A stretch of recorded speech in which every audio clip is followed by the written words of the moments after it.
abrir aí as nossas Bíblias em Judas. Vamos fazer a leitura do texto sagrado, são apenas 25 versículos. Vamos aqui fazer a leitura do texto. Judas. Judas, servo de Jesus Cristo e irmão de Tiago, aos chamados, amados em Deus Pai e guardados em Cristo Jesus, a misericórdia, a paz e o amor vos sejam multiplicados. Amados, quando empregava toda a diligência em escrever-vos acerca da nossa comum salvação, foi que me senti obrigado a corresponder-me convosco, exortando-vos a batalhar diligentemente pela fé que uma vez por todas foi entregue aos santos. Pois certos indivíduos se introduziram com dissimulação, os quais, desde muito, foram antecipadamente pronunciados para essa condenação. Homens ímpios que transformam em libertinagem a graça de nosso Deus e negam o nosso único, soberano e Senhor Jesus Cristo. Quero, pois, lembrar-vos, embora já estejais cientes de tudo uma vez por todas, que o Senhor, tendo libertado um povo, tirando-o da terra do Egito, destruiu depois os que não creram. E a anjos, os que não guardaram o seu estado original, mas abandonaram o seu próprio domicílio, ele tem guardado sob trevas, em algemas eternas, para o juízo do grande dia. Como Sodoma e Gomorra e as cidades circunvizinhas, que, havendo-se entregado à prostituição, como aqueles seguindo após outra carne, são postas para exemplo do fogo eterno, sofrendo punição. Ora, estes, da mesma sorte, quais sonhadores alucinados, não só contaminam a carne, como também rejeitam o governo e difamam autoridades superiores. Contudo, o arcanjo Miguel, quando contendia com o diabo e disputava a respeito do corpo de Moisés, não se atreveu a proferir juízo infamatório contra ele. Pelo contrário, disse: o Senhor te repreenda. Estes, porém, quanto a tudo o que não entendem, difamam, e quanto a tudo o que compreendem por instinto natural, como brutos sem razão, até nessas coisas se corrompem. Ai deles, porque prosseguiram pelo caminho de Caim, e movidos de ganância, se precipitaram no erro de Balaão, e pereceram na revolta de Corá. Estes homens são como rochas submersas em vossas festas de fraternidade, banqueteando-se juntos, sem qualquer recato, pastores que a si mesmos se apacentam, nuvens sem água impelidas pelos ventos, árvores em plena estação dos frutos, destes desprovidas, duplamente mortas, desarraigadas, ondas bravias do mar, que espumam as suas próprias sujidades, estrelas errantes para as quais tem sido guardada a negridão das trevas para sempre. Quanto a estes, foi que também profetizou Enoque, o sétimo depois de Adão, dizendo: eis que veio o Senhor entre suas santas miríades, para exercer juízo contra todos e para fazer convictos todos os ímpios, acerca de todas as obras ímpias que impiamente praticaram, e acerca de todas as palavras insolentes que ímpios pecadores proferiram contra eles. Os tais são murmuradores, são descontentes, andando segundo as suas paixões. A sua boca vive propalando grandes arrogâncias, são aduladores dos outros por motivos interesseiros.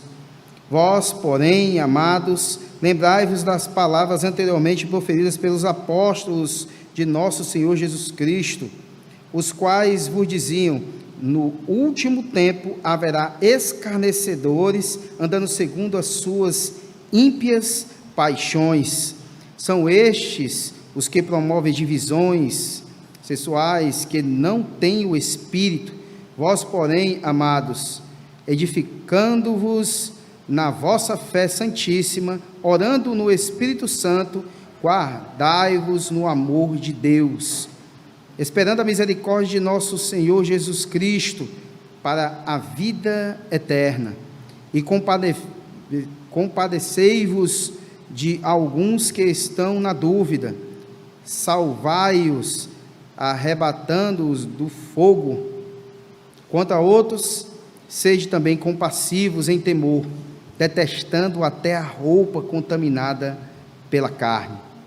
Ora, aquele que é poderoso para vos guardar de tropeços e para vos apresentar com exultação, imaculados diante da sua glória, ao único Deus, nosso Salvador, mediante Jesus Cristo, Senhor nosso, glória, majestade, império e soberania, antes de todas as eras, e agora e por todos os séculos.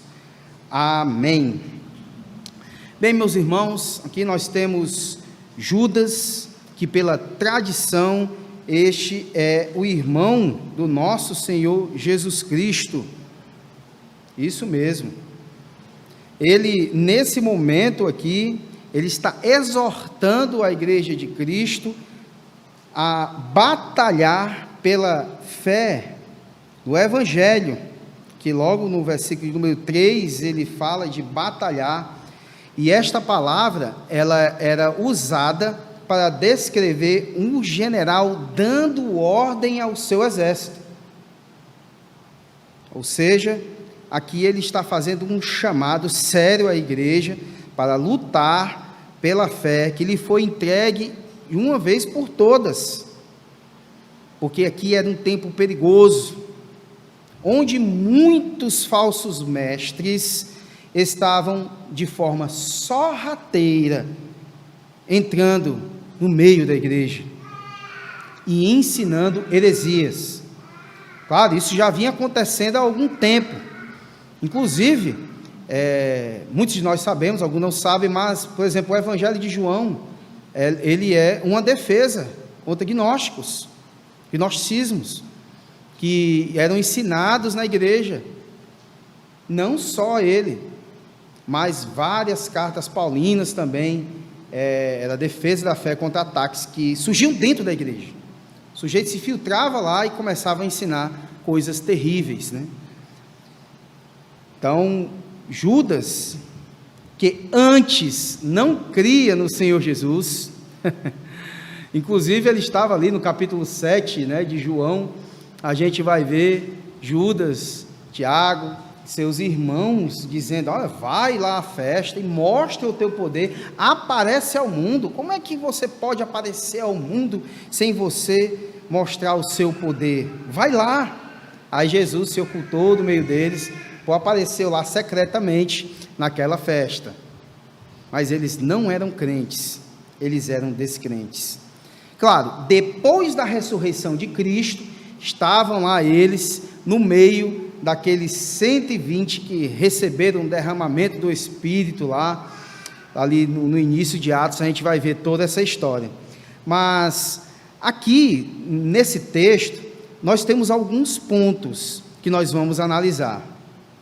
Primeiro, é esse chamado a essa batalha espiritual. O primeiro ponto seria esse. O segundo seria desmascarar os inimigos, os apóstatas que tínhamos aí no meio da igreja de Cristo. Também nós temos a questão de manter-se firme na guerra, mas sem vacilar. Nós temos esses pontos, nós temos esses 3 pontos para ver hoje nessa pregação. Então, logo de início, aqui, nós vamos ver dos 2 primeiros versículos desse chamado a essa batalha espiritual. Nós vamos ver a palavra de Deus afirmando o seguinte: Judas, servo de Jesus Cristo e irmão de Tiago, aos chamados, amados em Deus Pai e guardados em Cristo Jesus, a misericórdia, a paz e o amor vos sejam multiplicados. Interessante aqui, desse exército de Deus que nós temos aqui, esse chamado dele, para Judas, o que os crentes são? Judas aqui, ele usa 3 expressões. A primeira ele chama os chamados. Foi Deus que nos escolheu primeiro. O próprio Jesus diz isso nos evangelhos, lá no final do capítulo 6. Eu vos escolhi. E em número de 12. Chamado porque Ele nos predestinou. Ele nos chamou. Primeira coisa que Judas usa como expressão aqui a esses crentes. A segunda é os amados. Deus nos amou com amor eterno. Cristo nos amou até o fim, como tem no capítulo 13 de João. Ele nos ama até o fim. Não existe um momento no qual o Deus Trino não nos ame. E outra coisa que ele fala é os guardados. Enquanto Deus preserva os anjos caídos, falsos mestres para condenação, Deus preserva os crentes para a glória. O interessante é que esse termo guardados também é utilizado por Pedro, lá no capítulo 1 do 1 Pedro. Ele fala guardados, esse termo é o mesmo usado para a guarda pretoriana, aguardar o imperador. Eles usam esse termo para aquele que é gentílico, aquele que é helênico. Ao ler uma carta como essa, ele entender perfeitamente o poderio que há sobre a vida dele, que é claro, o de Deus, bem maior. Ele usa uma palavra, não uma hipérbole, mas é algo realístico, algo verdadeiro, para dizer que são guardados, são chamados, são amados e são guardados. O mesmo acontece conosco. Fomos chamados por Deus de forma eficaz, somos amados por Ele, apesar de nossa indiodez e do nosso pecado, e somos guardados, protegidos. Quantos livramentos nós já tivemos? Quantas vezes nós poderíamos ter morrido? Eu hoje mesmo estava mostrando para a Natália uma peça que eu troquei do carro. Valdemir sabe muito bem que peça é essa, acho que alguns aqui conhecem carro. A sapata, quando eu troquei, não só o pivô estava ruim, que eu pensei que fosse só ele, mas as 2 buchas totalmente mole, poderia sacar fora. E o carro virar, capotar. E alguns irmãos sabem aqui que eu não ando tão devagar assim. Um detalhezinho desse aí, quando a gente olha, Deus me guardou. Deus me guardou. E quantas vezes não aconteceu coisas que parecem simples, mas não são. É o Senhor nos guardar. Então esses 3 pontos aqui, no povo de Deus, é algo constante, é algo verdadeiro e é algo que sempre aconteceu durante todos os séculos.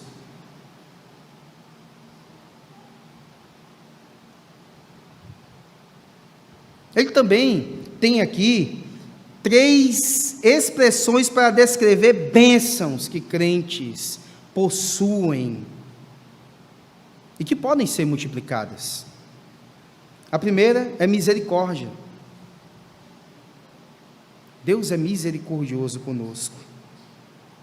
Deus, Ele nos perdoa sempre.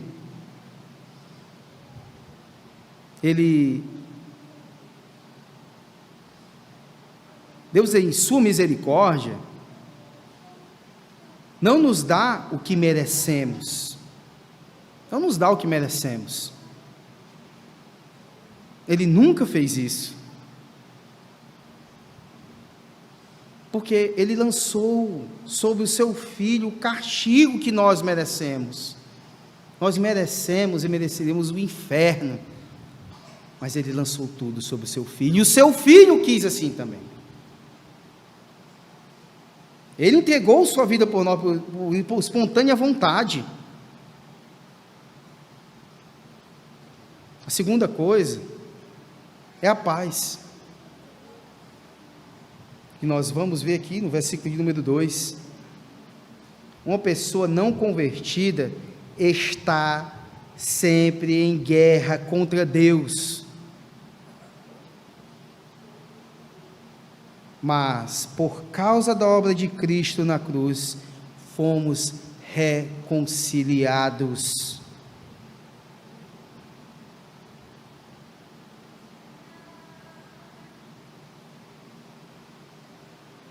E temos paz. A terceira coisa aqui, dessas expressões de bênção, é o amor. A cruz é a demonstração de amor de Deus para com o seu povo, com um povo escolhido. Os apóstatas podem pecar, cair e sofrer condenação, mas os verdadeiros crentes, os regenerados, os escolhidos, os eleitos, são guardados em segurança em Cristo por toda a eternidade. Nós somos guardados, nós somos protegidos, somos amados por Deus. Versículo número 3 e 4, nós vamos ver aqui o inimigo. Olha o que diz o 3 e 4, olha um texto.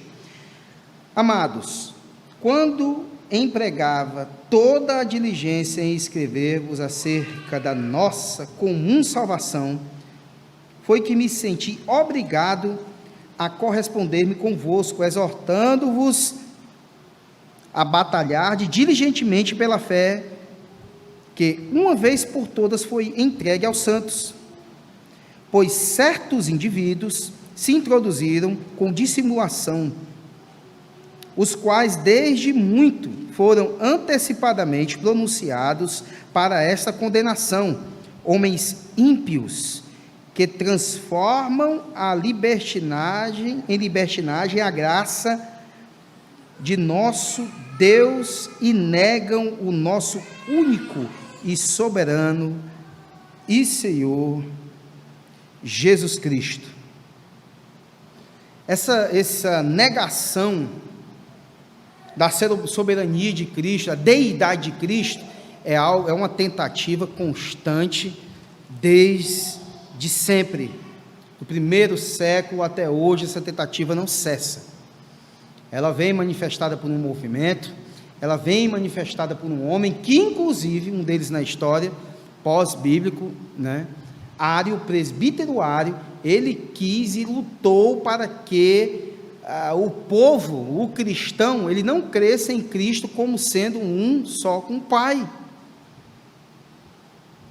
Era o que chamam hoje os judeus messiânicos de Elohim Catã, um Deus menor, um Deus pequeno, acima dos anjos, abaixo de Deus. Esse tipo de redação está na boca daqueles que não são convertidos e são metidos a seguidores do Deus Altíssimo, sempre travestidos com outros nomes. No caso aqui, os gnósticos, eles pregavam e ensinavam coisas desse tipo. Judas, ele escreve para alertar a igreja, para batalhar pela fé no evangelho puro, verdadeiro, como diz o apóstolo Pedro, o evangelho um leite puro, sem mistura. A igreja estava sendo minada por falsos mestres. Judas agora identifica o inimigo, os apóstatas, nessa batalha, e traça suas características. Primeira característica que ele vai citar aqui desses homens é que eles são dissimulados.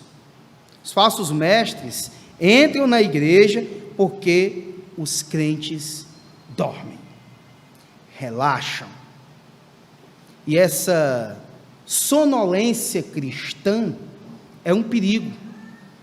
Na verdade, em todas as, digamos assim, algumas guerras na história da humanidade, quando se dormia, o inimigo atacava. Lá no Havaí, no caso Pearl Harbor, na época lá, era um domingo, e todos os marinheiros do exército estavam lá, todo dormindo, descansando, entendeu? Mas não era para guardar o dia do Senhor não, porque a maioria era farrista mesmo no sábado, e passaram o domingo todo descansando. Lá vem os japoneses e bombardeou tudo. Da mesma forma, os inimigos da igreja. A igreja não pode dormir, não pode relaxar, não pode ser letárgica no conhecer, no pregar o evangelho, no viver o evangelho da graça. Eles vêm de fora, sorrateiramente, de repente surgem dentro da igreja.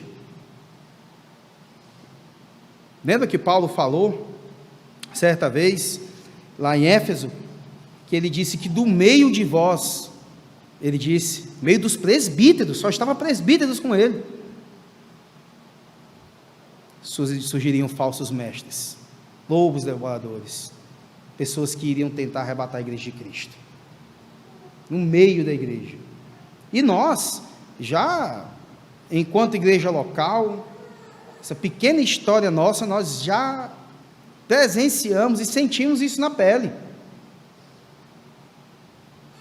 Perdemos pessoas para pessoas desse jeito. Perdemos membros para falsos doutrinadores, que pareciam ser piedosos e depois eles se mostravam esses falsos mestres. Além de que são dissimulados, eles são também ímpios. Eles dizem pertencer a Deus, mas eles são ímpios na sua forma de pensar e agir. Certa feita eu ouvi alguém defender algumas coisas em relação a casamento, e quando eu fui ver, a teologia dele estava baseada em sua vida. O sujeito invalidava um tipo de casamento porque ele já tinha sido separado daquele jeito, e também ele invalidava porque até o que fez uma grande queda foi do jeito que ele estava dizendo. Então ele defendia algo em benefício de si próprio. Então eles pensam e agem dessa forma. Abra aí em 2 Timóteo 3,5, palavra de Deus, afirma o seguinte, 2 Timóteo 3,5.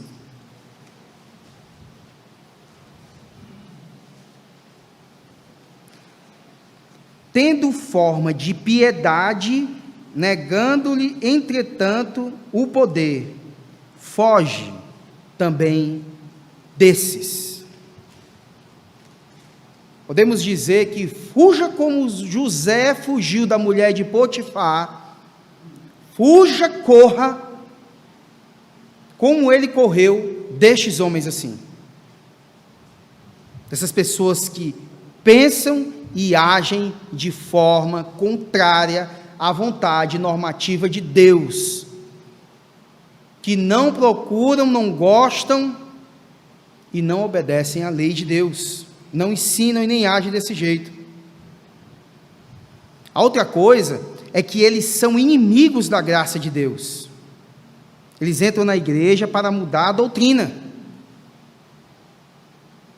Eles querem encontrar base doutrinária para justificar a sua conduta libertina. Geralmente se promete liberdade, quando eles mesmos são escravos. Vamos ver aqui, 2 Pedro 2, 13 e 14. 2 Pedro,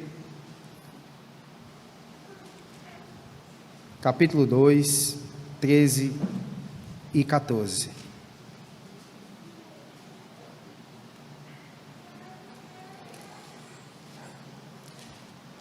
A palavra de Deus diz: recebendo injustiça por salário da injustiça que praticam, considerando como prazer a sua luxúria carnal em pleno dia, quais nódoas e deformidades eles se regalam nas suas próprias mistificações, enquanto banqueteiam junto convosco, tendo os olhos cheios de adultério e insaciáveis no pecado, engodando almas inconstantes, tendo o coração exercitado na avareza, filhos malditos.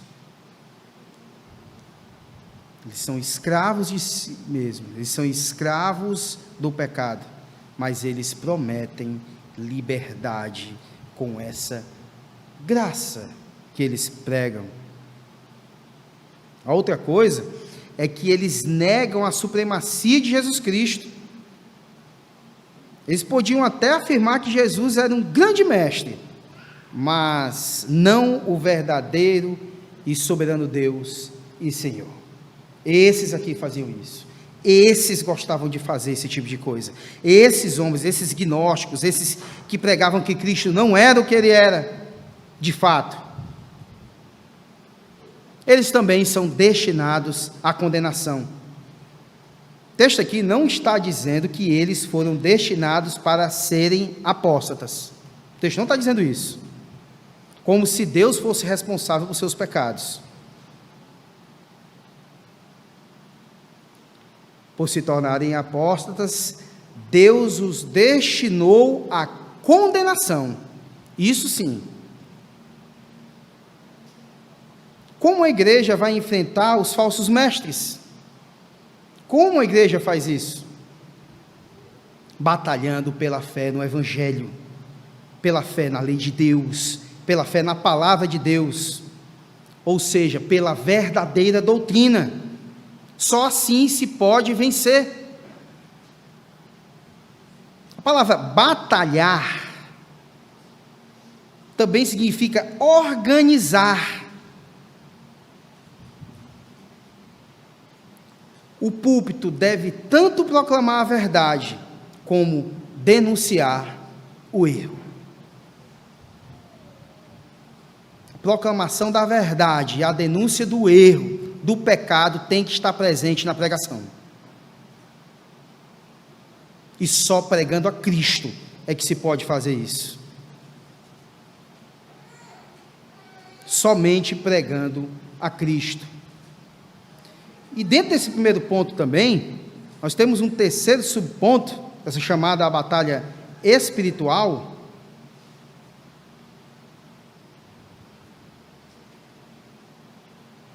Nós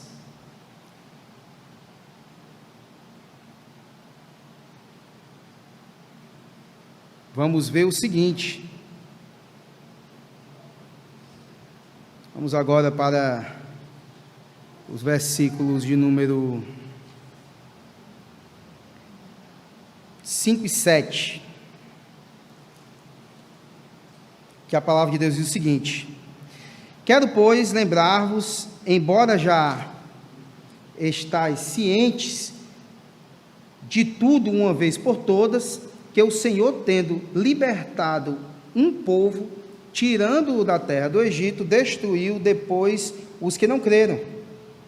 E a anjos, os quais não guardaram o seu estado original, mas abandonaram o seu próprio domicílio, eles têm guardado sob trevas, em algemas eternas para o juízo do grande dia, como Sodoma e Gomorra, e as cidades circunvizinhas que, havendo-se entregado à prostituição como aqueles, seguindo após outra carne, são postas para exemplo do fogo eterno e sofrendo punição.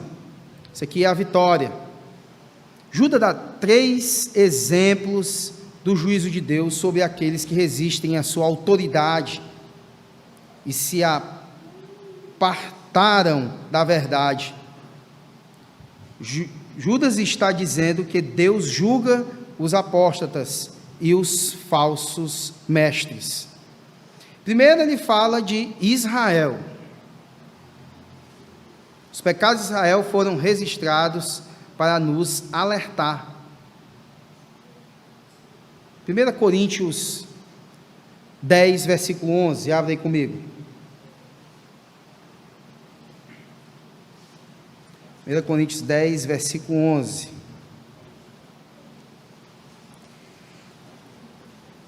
Estas coisas lhe sobrevieram como exemplos e foram escritas sobre advertência nossa e nós outros, sobre quem os fins dos séculos têm chegado.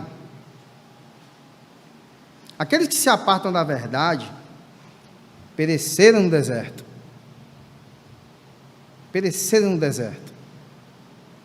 A outra coisa, os anjos caídos. Deus exerceu o seu juízo sobre os anjos caídos e os condenou ao inferno. Nós vamos ter relato como esse também, concordante, em 2 Pedro, capítulo 2, versículo de número 4, que a palavra de Deus diz: ora, se Deus não poupou anjos quando pecaram, antes, precipitando-os no inferno, os entregou a abismos de trevas, reservando-os para o juízo. Ele também fala de Sodoma e Gomorra. Os sodomitas entregaram-se à prostituição e ao homossexualismo, e Deus os condenou ao fogo eterno. Inclusive aqui também é outro ponto que se fala, entre muitos outros que falam que Deus abomina, de fato, essa questão de homossexualismo. Inclusive processos e processos surgem por causa de práticas tais. Deus, ele abomina. Inclusive Romanos também vai falar sobre isso. Mudou o curso natural, mulher com mulher, homem com homem, e que isso vai além disso. Não é só a questão, que não cabe falar, não é momento para isso, mas Deus abomina esse tipo de coisa. Deus não aprova. O pecado de Israel foi incredulidade. O pecado dos anjos foi rebelião contra a autoridade de Deus. E o pecado de Sodoma e Gomorra foi a indecência moral, homossexualismo, sexualidade desenfreada. Do mesmo jeito que Deus julgou os anjos, os estrangeiros e Israel, ele julgará falsos mestres, falsos doutrinadores. Ninguém poderá rebelar-se contra a autoridade de Deus e prevalecer. Rebelar-se contra isso aqui, a palavra dele, e prevalecer. Ninguém jamais poderá fazer isso. Pode até ter um tempinho aqui na terra, dar uma curtidazinha de mentiroso ou algo assim, em púlpitos e na vida. Você pode esconder coisas de qualquer pessoa, mas de Deus não. de Deus jamais. O segundo ponto geral aqui do texto de hoje, ele vai pegar do versículo 8 até o 16, que é o desmascarando o inimigo, esses apostatas.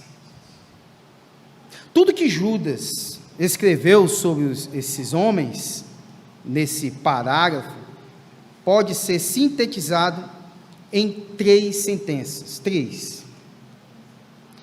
A primeira é: eles rejeitam a autoridade divina.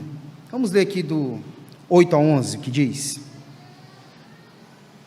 ora, estes, da mesma sorte, quais sonhadores alucinados, não só contaminam a carne, como também rejeitam o governo e difamam autoridades superiores. Contudo, o arcanjo Miguel, quando contendia com o diabo e disputava a respeito do corpo de Moisés, não se atreveu a proferir juízo infamatório contra ele. Pelo contrário, disse: o Senhor te repreenda. Estes, porém, quanto a tudo o que não entendem, difamam. E quanto a tudo o que compreendem por instinto natural, como brutos, sem razão, até nessas coisas se corrompem. Ai deles, porque prosseguiram pelo caminho de Caim, e movidos de ganância se precipitaram no erro de Balaão, e pereceram na revolta de Corá. Toda autoridade vem de Deus. Aqueles que exercem a autoridade devem estar debaixo de autoridade.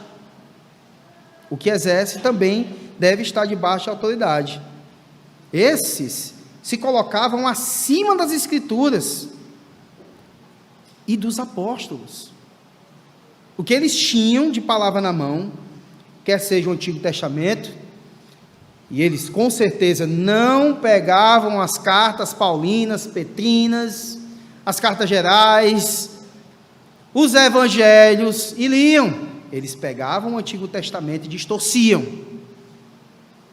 Já naquela época já tinha essa distorção e essa tentativa de abandono no Antigo Testamento. Eles tinham de escritura em todo lugar do Antigo Testamento. Então eles já distorciam a palavra de Deus. Então, meu amigo, jamais eles leriam uma carta paulina para estes. Jamais. Exemplo, hoje, exemplos de hoje. Alguns líderes se autopromovem e se chamam apóstolos, para assim ludibriar muitos. Eu conheci pessoas já que dizem: rapaz, mas fulano ele é apóstolo. Quer comparar com um pastor que está dizendo isso? Já diz o ditado, só existem os sabidos porque tem uns bestas. E sem conhecimento a pessoa realmente se torna tola muitas vezes. A causa da rebelião é que eles são sonhadores alucinados, assim diz o versículo 8, Eles vivem num mundo irreal e ilusório. Eles creem na mentira de Satanás, nas mentiras que são criadas por eles. É um mundo, é uma realidade paralela que eles creem, que eles acreditam, um outro mundo, outra coisa. E eles arrastam pessoas com isso. Eles se tornam como animais que vivem guiados pelo instinto. Eles se entregam à luxúria.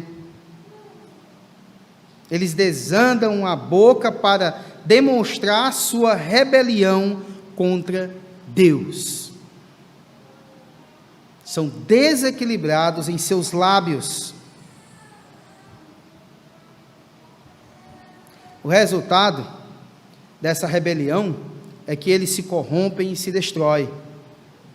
Caminho de rebelião é caminho de ruína. É caminho de ruína.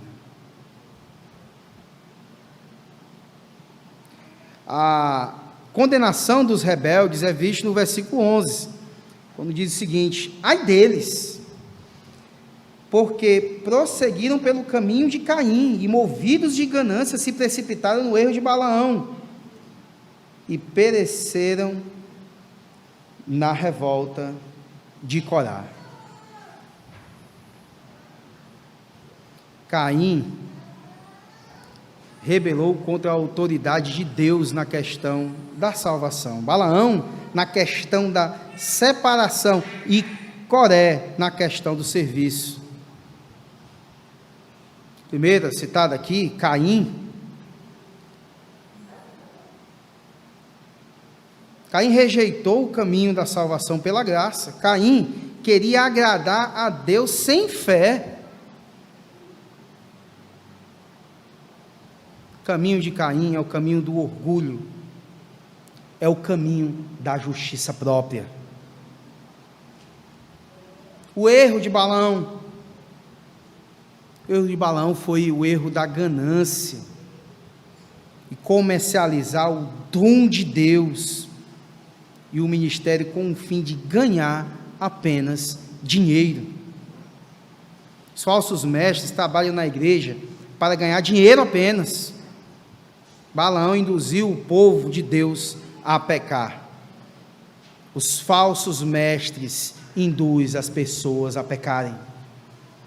Como alguém já disse, eu li num livro, não lembro qual foi o livro que eu li, mas eles chamam esses pastores de igreja emergente, essas igrejas de terceira onda, essas igrejas que mercadejam a palavra de Deus, de comedores de pecado. Eles se alimentam dos pecados das pessoas, eles pregam a ganância, as pessoas vêm à igreja por causa de ganância, e ali eles se alimentam. A mesma sorte, já existiam homens assim. Não tem nada novo, meus irmãos. Erros que são cometidos hoje, eram cometidos no passado. Por isso, ainda mais nós devemos conhecer a Escritura. Por isso que ainda mais devemos estudar a palavra de Deus. A revolta de Coré. Coré se rebelou contra a autoridade de Moisés e, consequentemente, contra a autoridade de Deus, concedida a Moisés. Deus o julgou. Deus o julgou. Outro ponto aqui, que vai do versículo 12, 13 e 16. Vamos ler esses 3 versículos aqui, ó. O 12, ele diz: estes homens são como rochas submersas em vossas festas de fraternidade, banqueteando-se juntos, sem qualquer recato, pastores que a si mesmos se apacentam, nuvens sem água, impelidas pelos ventos, árvore em plena estação dos frutos, desprovidas, duplamente mortas, desarraigadas. Versículo 13 diz: ondas bravias do mar, que espumam as suas próprias sujidades, estrelas errantes, para as quais tem sido guardada a negridão das trevas para sempre. Aí o versículo 16 diz: os tais são murmuradores, são descontentes, andando segundo as suas paixões, a sua boca vive propalando grandes arrogâncias, são aduladores dos outros por motivos interesseiros. Eles recorreram a uma deliberada hipocrisia. Segundo ponto, Judas apresenta 6 figuras fortes para descrever a hipocrisia dos falsos mestres. 6. A primeira é rochas submersas nas festas de fraternidade. Eles se infiltram no meio da igreja para provocar acidentes e naufrágios espirituais. É o papoco mesmo, destruição mesmo, desespero mesmo espiritual.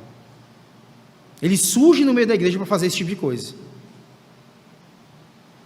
Outro ponto aqui, desses 6, nesses 3 versículos, nesse decorrer do 12 ao 16, é que são pastores que se apresentam a si mesmos. Já pensou? Eles usam e abusam do povo, em vez de cuidar do povo. Eles não têm aquele cuidado paulino que a gente vê nas cartas. Eles não têm imitadores de Paulo como Timóteo foi, como Onésimo, muito provavelmente o era, pelas palavras de Paulo ali em Filemão, como outros colaboradores, como os apóstolos faziam. O cuidado eles não tinham, eles faziam era destruir. Eles usavam e abusavam do povo. A outra coisa, outro termo, o terceiro, seria nuvens sem água. Nuvens que prometem chuva, mas desapontam em trazer a água. Esses homens parecem trazer ajuda espiritual para as pessoas, mas fracassam, porque não se afadigam na palavra, porque não querem fazer discípulos de Cristo, e sim de si mesmo. Homens que não formam homens de Deus, homens que não se preocupam com os casamentos, homens que não se preocupam com os jovens da igreja, com os adolescentes da igreja, com as crianças da igreja, não se preocupam com nada, a não ser o dinheiro, a não ser se banquetear nos seus prazeres.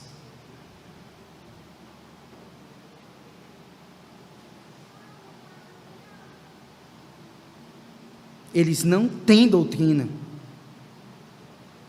por isso são nuvens sem água.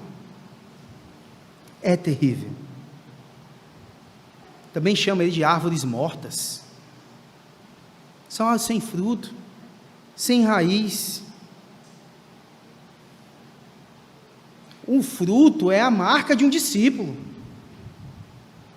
A árvore sem fruto é para ser destruída, para ser queimada, para ser murchada. E nós vimos o que acontece quando aparece diante de Cristo uma coisa assim.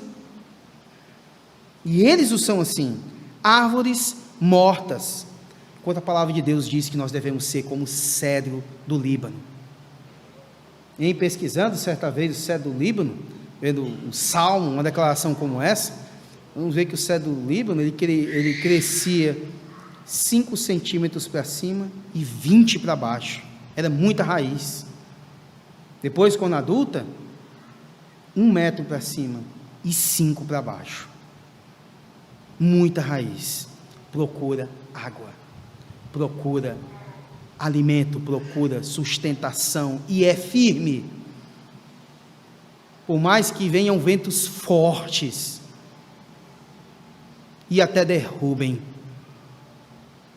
depois ao cheiro das águas brotará de novo.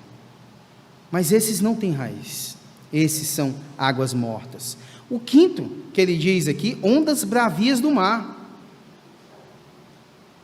A onda revolta ao mar e traz sujeira e perigo. Vocês já observaram como é que é a beira da praia, né?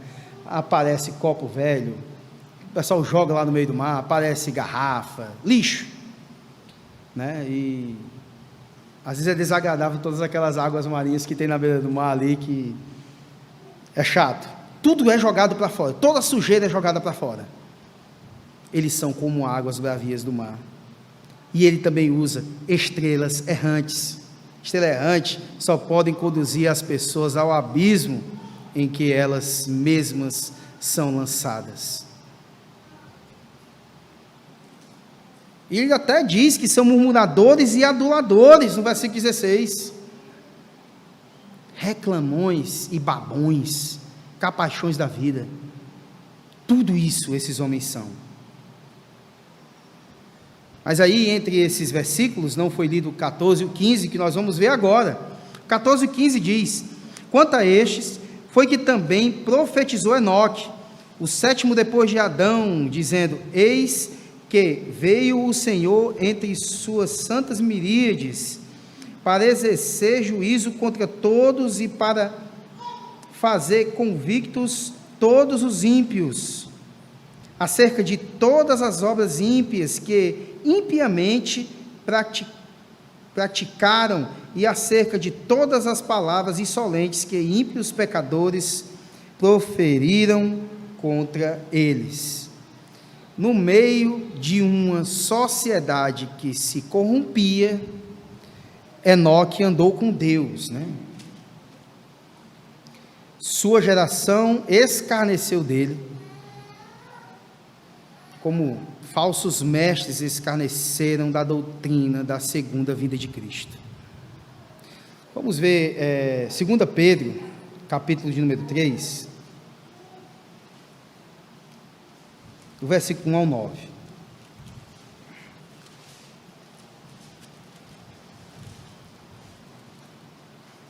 A palavra de Deus diz: Amados, esta é agora a segunda epístola que vos escrevo.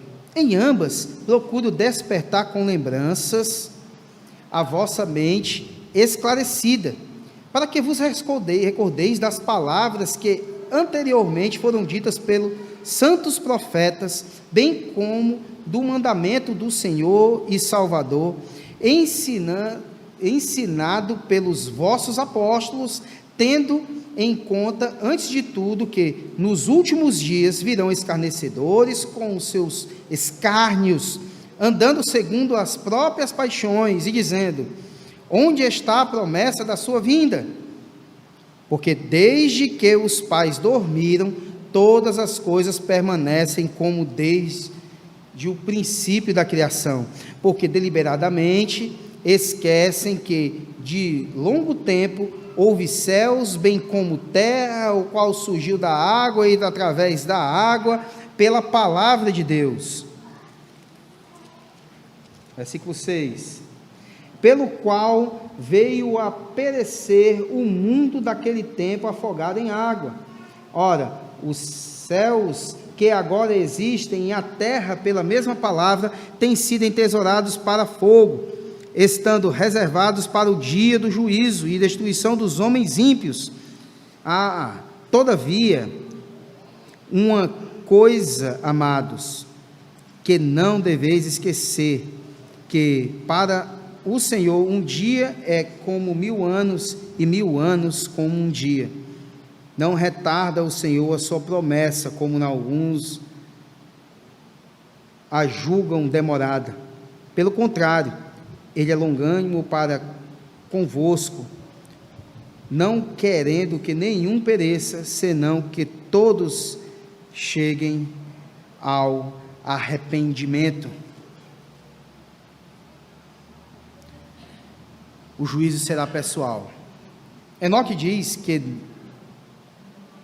não um acontecimento como o dilúvio, mas o próprio Senhor veio pessoalmente exercer juízo. O juízo será universal, o juízo será justo. Então, no final aqui do 17 ao 25, a gente vai ver aqui, deve se manter firme na guerra e sem vacilar. 17 ao 25 diz o seguinte: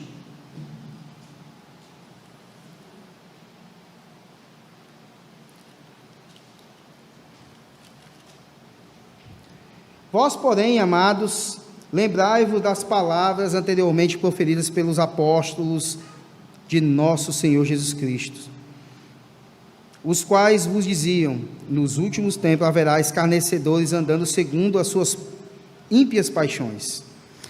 São estes os que promovem divisões sensuais e que não têm o Espírito. Vós, porém, amados, edificando-vos na vossa fé santíssima, orando no Espírito, guardai-vos no amor de Deus, esperando a misericórdia de nosso Senhor Jesus Cristo para a vida eterna. E compadecei-vos de alguns que estão na dúvida, salvai-os, arrebatando-os do fogo. Quanto a outros, sede também compassivos em temor, detestando até a roupa contaminada pela carne. Ora, aquele que é poderoso para vos guardar de tropeços e para vos apresentar com exultação, imaculados diante da sua glória, ao único Deus, nosso Salvador, mediante Jesus Cristo, nosso Senhor, glória, majestade, império e soberania, antes de todas as eras e agora e por todos os séculos. Amém. Versículo 17 ao 19 é: relembre a palavra de Deus. Porque ele diz: vós, porém, amados, lembrai-vos das palavras anteriormente proferidas pelos apóstolos do nosso Senhor Jesus Cristo. Era reformado. Igreja reformada sempre se reformando. O retorno à Escritura. Relembre a palavra. Volte-se para a palavra de Deus. Devemos lembrar que Deus nos deu a sua palavra. As Escrituras vieram-nos através dos apóstolos. Os falsos apóstolos queriam se colocar acima dos apóstolos de Jesus Cristo. Certamente eles também se chamavam de apóstolos. E diziam ter novas revelações. É por isso que o apóstolo Paulo lá, em 2 Coríntios, vocês vão ver ele chamando esses tais apóstolos, tem nas traduções, mas em algumas, e no original nós temos esses tais super apóstolos. Eles se denominavam apóstolos acima dos apóstolos de Cristo. E aqui eles tentavam fazer a mesma coisa. Eles faziam da palavra dos apóstolos e traziam novas revelações. Isso é um perigo. Mas isso não é praticado hoje não, né? Ninguém tenta fazer isso nos últimos dias não, né? Agora, nesse século, ninguém tentou fazer isso, né? Ora, mas tentam demais.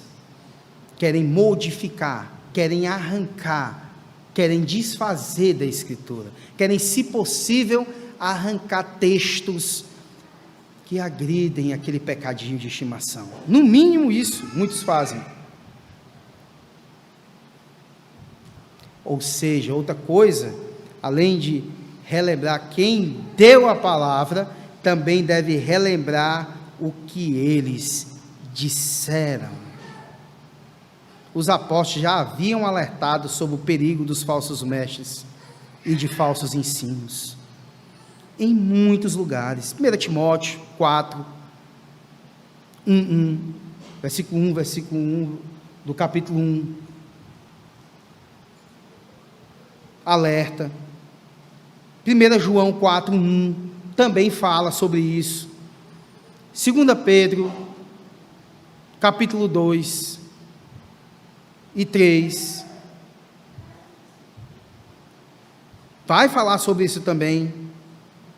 Alertaram várias vezes, e o apóstolo Paulo também em Atos. Todo mundo chorando nos ombros dele. Eu disse: mas no meio de vós vai ter vai ter alguns que vai querer arrebatar a igreja. Já pensou um negócio desse? É um perigo muito grande, meus irmãos.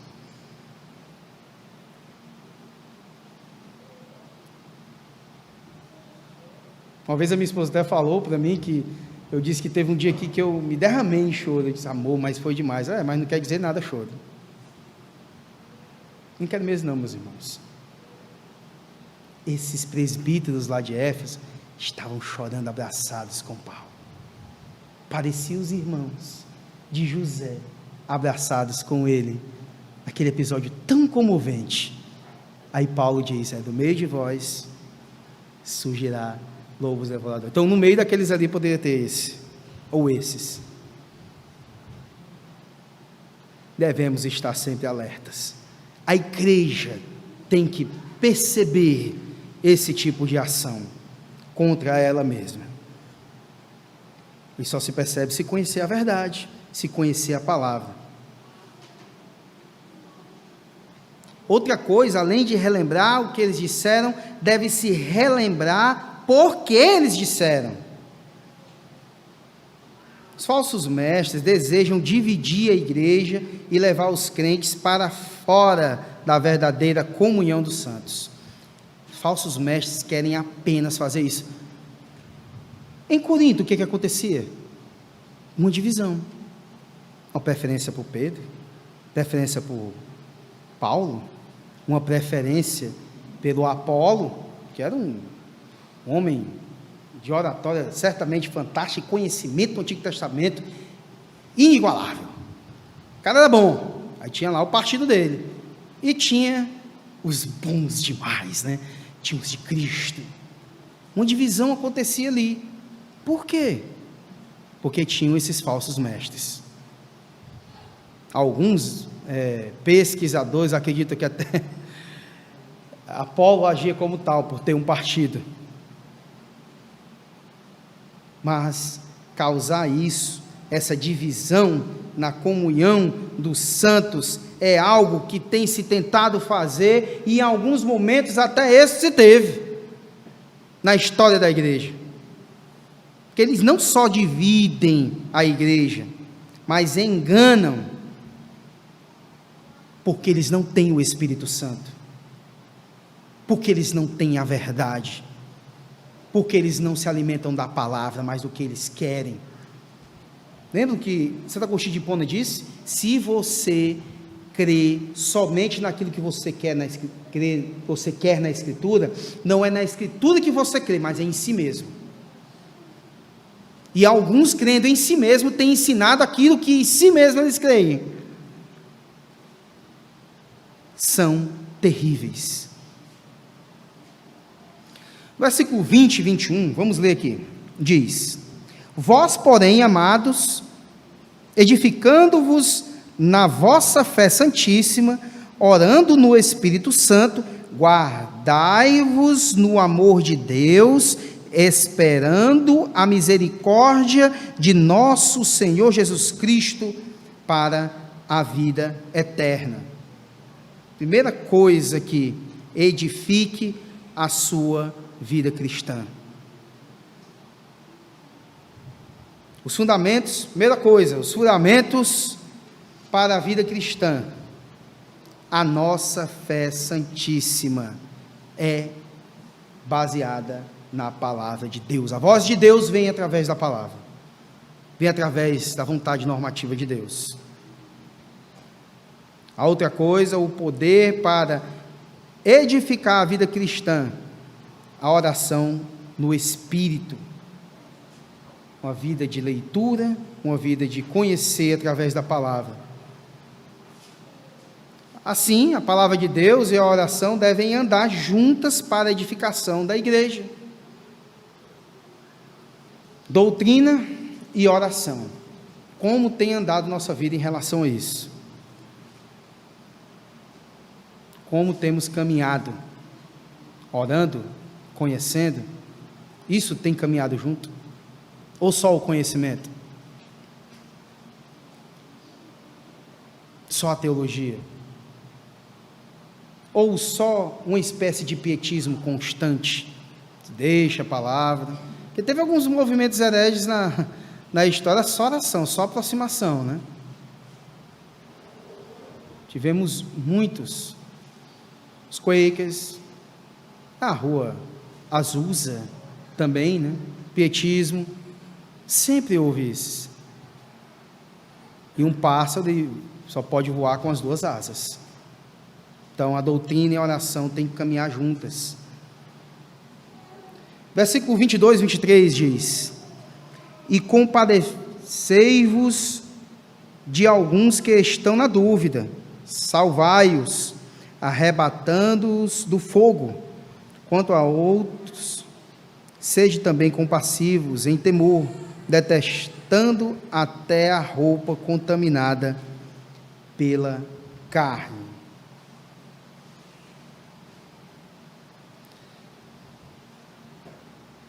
Comprometer-se com a evangelização, com a doutrinação, com o ensino. Primeira coisa é que se compadecer daqueles que estão na dúvida. Às vezes no meio da nossa igreja tem pessoas com dúvidas, e muitas.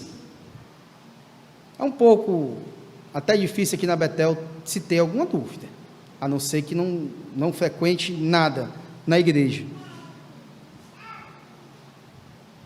São pessoas que, mas vamos colocar aqui nas pessoas que estão realmente confusas, com falsos ensinos, sendo seduzidas pelo engano. Esses devem ser ensinadas palavras para elas, mostrar a glória do Evangelho.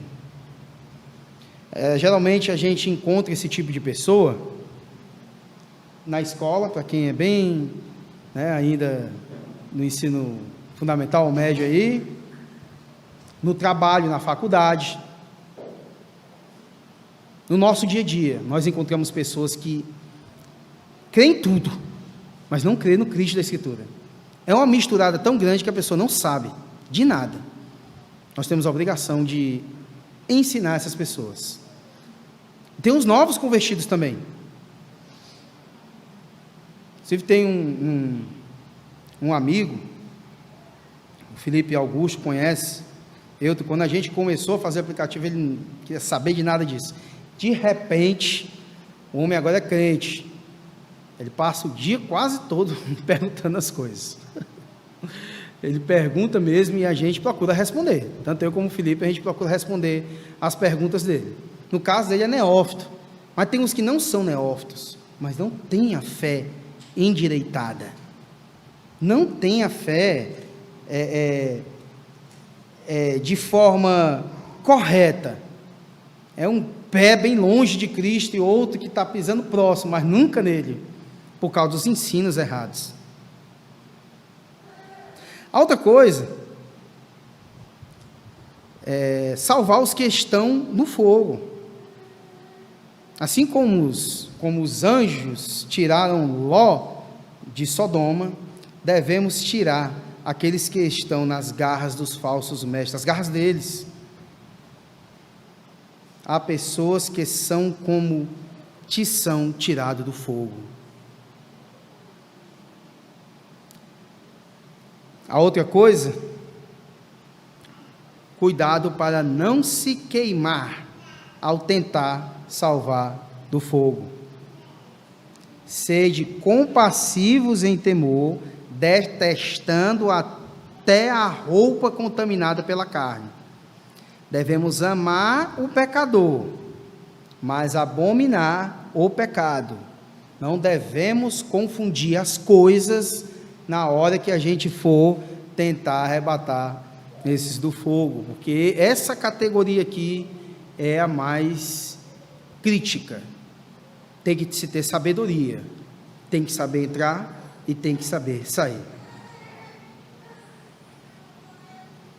Então deve se comprometer com Jesus Cristo. Esse é o nosso maior comprometimento. Versículo 24 e 25 diz: ora, aquele que é poderoso para vos guardar de tropeços e para vos apresentar com exultação, imaculados diante da sua glória, ao único Deus, nosso Salvador, mediante Jesus Cristo, Senhor nosso, glória, majestade, império e soberania, antes de todas as eras, e agora e por todos os séculos. Amém. Ele é poderoso para nos guardar de tropeço. Por isso que esse tipo de proceder, os últimos pontos aqui, podem ser feitos. Chegar diante das pessoas que têm dúvidas, até aqueles que estão no fogo, estão para ser arrebatados do fogo do inferno. Ele é poderoso para nos levar à glória. Ele é digno de ser exaltado, de eternidade a eternidade. Nesse final de exaltação a Cristo, essa declaração tem que estar sempre em nossos corações. E note, próprio exemplo desse homem que escreveu pode ser levado para pessoas que são evangelizadas, porque o mesmo não cria no próprio irmão, meu irmão, Cristo Jesus, e ele escreveu essa carta. Ele alertou a igreja, ele exortou a igreja a batalhar pela fé, ele deu uma ordem à igreja para que ela tomasse cuidado com os falsos mestres, para que que eles não crescem na palavra de falsos mestres, e lembrassem sempre da palavra que foi pregada, da palavra que foi ensinada, da doutrina que foi entregue uma vez por todas a eles. E essa mesma lembrança nós devemos ter durante todos os dias de nossa vida, lembrados que nós somos chamados, amados, guardados por Ele, que Ele tem misericórdia, nos dá paz e nos ama. Comum aqui nesses 2 primeiros versículos, Ele nos ama, Ele cuida de nós. Amém, meus irmãos? Que o Senhor possa nos fazer viver a sua palavra a cada dia.